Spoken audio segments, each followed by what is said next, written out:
Selamat pagi, salam sejahtera. Terima kasih karena bersama dengan saya di Nazilin Unity Channel. Yang menular di video TikTok dan macam-macam sekarang ini ialah apabila walaun penyokong-penyokong Sanusi mengatakan bahwa tindakan menahan Sanusi di awal pagi ada kesamaan dengan Anwar Ibrahim. Mereka juga mengatakan tindakan itu adalah tindakan tidak moral dan tindakan itu adalah tindakan yang dianggap tidak munasabah. Tetapi ini penjelasan, ini pencerahan yang Anda harus tahu dan Anda perlu sebarkan kepada serata dunia, seluruh planet-planet yang ada di seluruh alam semesta ini. Rupa-rupanya ini yang berlaku menyebabkan Sanusi ditangkap di awal pagi. Bukan kerana Sanusi ini spesial sangat. Bukan kerana Sanusi sama dengan Anwar Ibrahim. Jauh sekali Sanusi sama dengan Anwar Ibrahim. Tak sama langsung. Ia seperti bumi dan langit. Tak sama langsung. Kerana kesnya ialah Sanusi sebenarnya kenapa dia ditangkap pada awal subuh? Kerana kesilapan dan tindakan Sanusi sendiri. Ini dinyatakan sendiri oleh Ketua Polis Negara. Nak percaya siapa? Sanusi kah ataupun Ketua Polis Negara? Dan Ketua Polis Negara mempunyai bukti bahawa Sanusi ditahan awal pagi lepas semua panggilan polis kena reject. Jadi saya nak terangkan secara sepintas lalu kepada anda. Sanusi ditahan awal pagi kerana dari awal pagi sebelum subuh, daripada pagi sampai petang ke malam, Sanusi ditelepon oleh PDRM, Polis Diraja Malaysia, termasuklah Polis Diraja Malaysia Negeri Kedah. Tetapi apa yang dibuat? Sanusi mereject telefon daripada polis. Jadi dengan itu sebabnya polis mencari Sanusi kerana menurut sidang media daripada Ketua Polis Negara, mereka takut Sanusi tak dapat hadir dalam pendakwaan di mahkamah selayang pada hari Selasa pagi. Anda faham itu? Kalau Sanusi tak dijumpai pada malam atau subuh hari Selasa itu, maka maksudnya Sanusi akan ada alasan untuk tidak hadir ke mahkamah kerana dengan alasan dia tak tahu. Tapi macam mana dia tak tahu bagaimana dia nak tahu kalau dia reject telefon daripada Polis Diraja Malaysia? Ini bukan cerita dongeng, ini bukan cerita buat-buatan, ini bukan reka-rekaan. Tapi Ketua Polis Negara sendiri. Dan saya yakin setiap panggilan yang dibuat oleh Polis Diraja Malaysia mempunyai rekod dan direkam. Maka dengan itu, kalau Sanusi rasa dia dibohongi, kalau Sanusi rasa dia dianiai oleh PDRM, kerana PDRM kata Sanusi ditahan awal pagi lepas semua panggilan polis kena reject, dan kata Sanusi pula dia tak dihubungi, Sanusi bolehlah menyaman PDRM. Tapi saya rasa dengan berbuat demikian, Sanusi akan menjerat diri sendiri. Kerana pasti PDRM mempunyai rekod panggilan. Polis hari ini menjelaskan Muhammad Sanusi Maknur ditangkap awal subuh atau awal pagi selepas beberapa panggilan telefon yang dibuat kepada Menteri Besar Sementara Kedah itu ditolak. Menurut Ketua Polis Negara Razarudin Hussein, pihak berkuasa pada awalnya meminta bantuan daripada Kedah semalam. Namun ahli politik terbabit didapati tiada di negeri itu. Sanusi ke mana? Sanusi bukan melarikan diri. Betullah dia tak melarikan diri. Tapi dia pergi ke Selangor untuk kempen di sana. Kemudian, kata Ketua Polis Negara, mereka mendapat tahu Sanusi akan hadir untuk satu program bersama Astro Awani pada jam 10 malam. Namun, pemantauan yang dibuat mendapati tiada kelibatnya di situ. Justru, usaha menghubungi Sanusi bagi memaklumkan keperluan dia hadir ke mahkamah. Di mahkamah telah dibuat melalui telefon. Tetapi, ia gagal apabila semua panggilan berkenan ditolak alias direject. Panggilan juga dibuat kepada Setiausaha Sulit Kanan dan Setiausaha Politik beliau. Namun, semua panggilan tersebut direject atau ditolak. Katanya pada sidang media khas di Bukit Aman petang ini.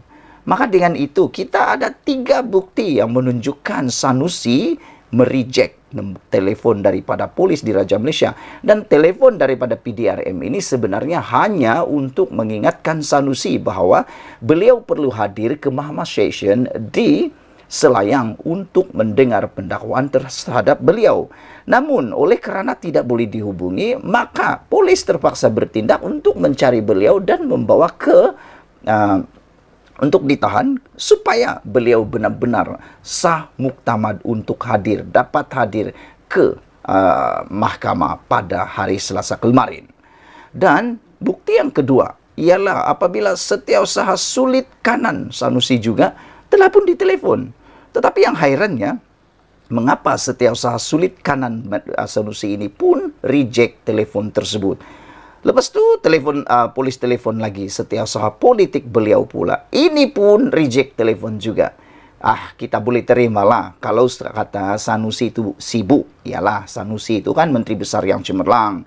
Dia kan menteri besar yang bagus. Dia kesana kesini untuk menjadi hero, wira kepada Perikatan Nasional yang dikatakan paling pintar, bijaksana. Dia sibuk, tak apalah. Tapi takkanlah Setiausaha Sulit Kanan dia tidak pula dapat menyambut telefon. Apa sibuknya dia? Sehingga juga Setiausaha Politik. Ini Setiausaha Politik boleh kata orang yang memegang telefon yang bersama dengan Sanusi sepanjang waktu. Tapi kenapa dia pun reject telefon daripada PDRM? Dan lebih mengejutkan lagi, mereka tak telefon semula PDRM. Takkanlah mereka tak tahu rekod nombor telefon PDRM. Lebih-lebih lagi yang melibatkan kes sekarang. Tapi mereka tak telefon semula. Adakah itu tindakan sengaja? Dan mengejutkan kita apabila turut hadir di dalam sidang media itu ialah timbalan Ketua Polis Negara Ayub Khan Maidin Piche.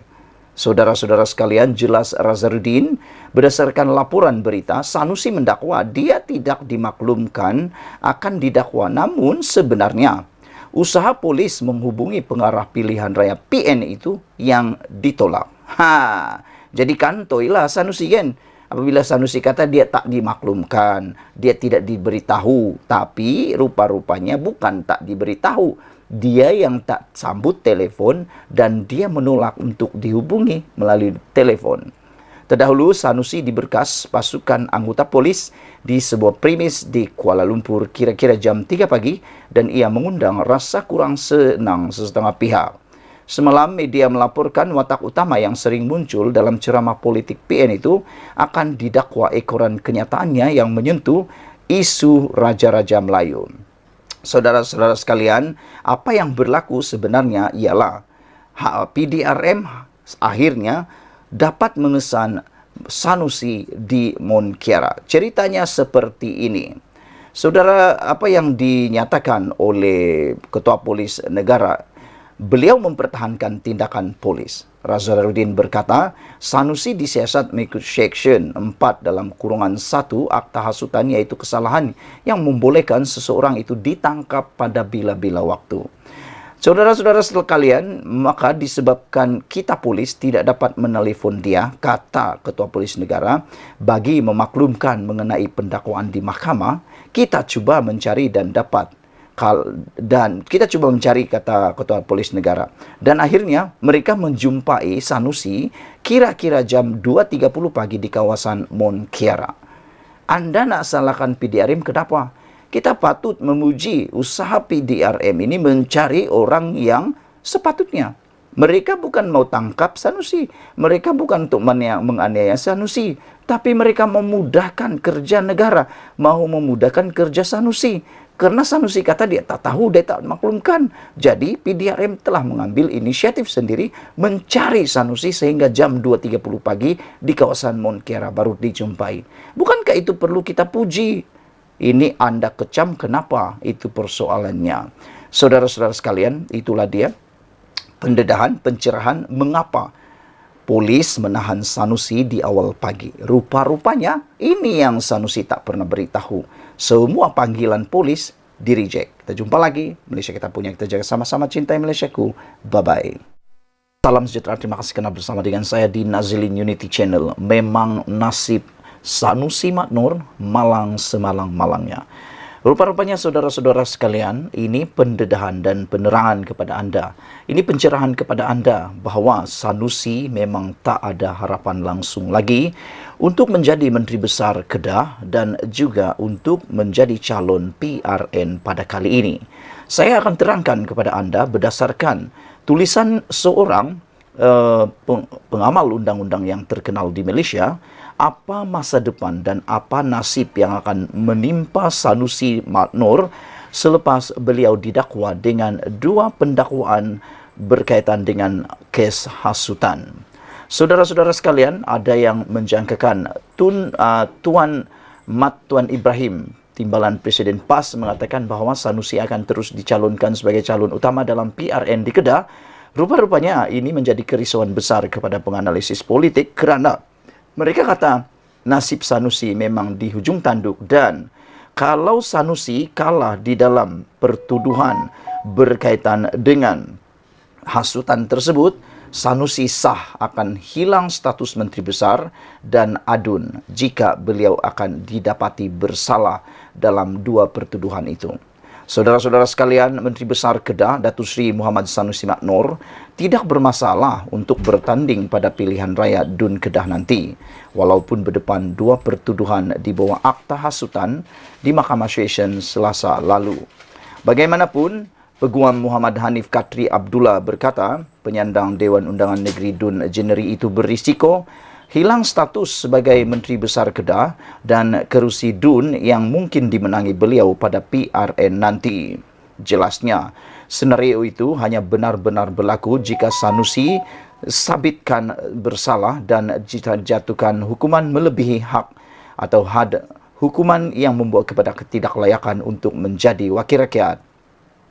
Berdasarkan kedua-dua pertuduhan yang dibacakan di hadapan Hakim Nur Rajiah Mat Din dan Hakim Osman Effendi Muhammad Saleh, Muhammad Sanusi didakwa melakukan perbuatan yang mempunyai kecenderungan menghasut untuk membangkitkan perasaan tidak setia terhadap mana-mana raja. Pendakwaan mengikut perenggan 4 dalam kurungan 1 kurungan E Akta Hasutan 1948 Akta 15 yang boleh dihukum di bawah subsection 4 dalam kurungan 1.